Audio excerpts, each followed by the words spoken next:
हरिओम तत्सत। SP zone channel में आपका हार्दिक स्वागत है। प्रस्तुत है एक प्रेरणादायी कहानी, एक रोटी। तीन व्यक्ति एक सिद्ध गुरु से दीक्षा प्राप्त कर वापस लौट रहे थे।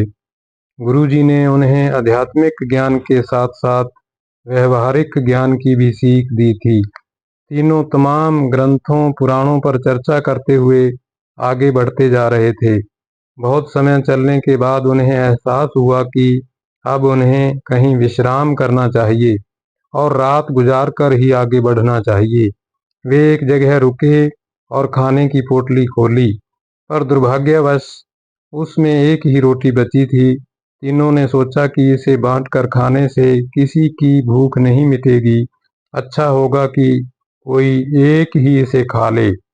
पर वो एक व्यक्ति कौन हो, ये कैसे पता चले? क्योंकि वे आध्यात्मिक अनुभव प्राप्त करके लौट रहे थे, इसलिए तीनों ने तय किया कि इसका निर्णय वे भगवान पर छोड़ देंगे।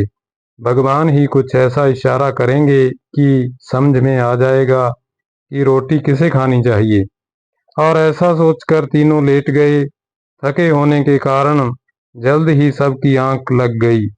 जब अगली सुबह वे उठे तो पहले व्यक्ति ने कहा, कल रात मेरे सपने में एक देवदूत आए। वे मुझे स्वर्ग की सैर पर ले गए। सचमुच इससे पहले मैंने कभी ऐसे दृश्य नहीं देखे थे।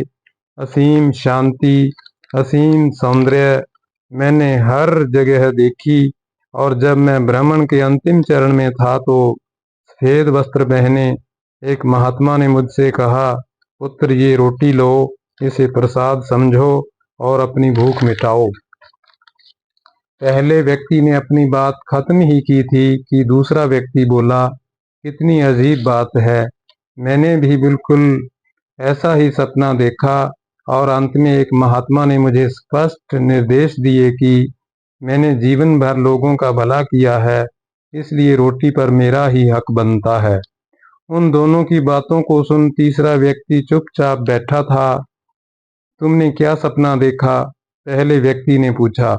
मेरे सपने में कुछ भी नहीं था, मैं कहीं नहीं गया और न ही मुझे महात्मा दिखे। लेकिन रात में जब एक बार मेरी नींद टूटी तो मैंने उठकर रोटी खा ली। अरे तुमने ये क्या किया? ऐसा करने से पहले तुमने हमें बताया क्यों नहीं? बाकी दोनों ने गुस्से से पूछा। कैसे बताता? तुम दोनों अपने अपने सपनों में इतने दूर जो चले गए थे, तीसरे व्यक्ति ने कहा। और कल ही गुरुजी ने हमें बताया था कि आध्यात्मिक ज्ञान के साथ साथ व्यवहारिक ज्ञान का महत्व समझना चाहिए।